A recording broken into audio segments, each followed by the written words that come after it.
we geven deze training heel veel in Nederland.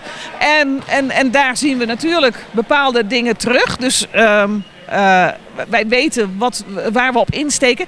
En wat het leuke is, althans wat wij het leuk vinden, is om te kijken of wat in Nederland gebeurt, of dat hier ook gebeurt. Dus wat dat betreft is het niet zozeer een aha-moment, maar meer aftasten.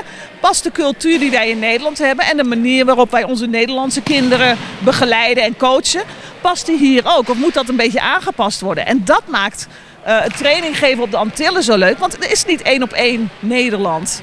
En wij zijn daar allebei heel nieuwsgierig naar hoe het hier gaat. Ja. En dat maakt het voor ons echt. Ja, wij hebben het in de auto continu erover. Oh, wat daar nou gebeurde. Oh, wat daar gebeurde. Oh, zag je dit? Oh, zag je dat? Dus aha-moment. Niet meer een oh-moment eigenlijk.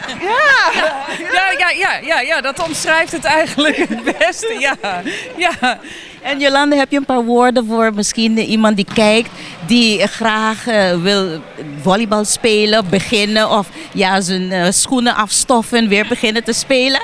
Ja, nou ga dat vooral doen. De volleybalcommunity hier staat te springen om je.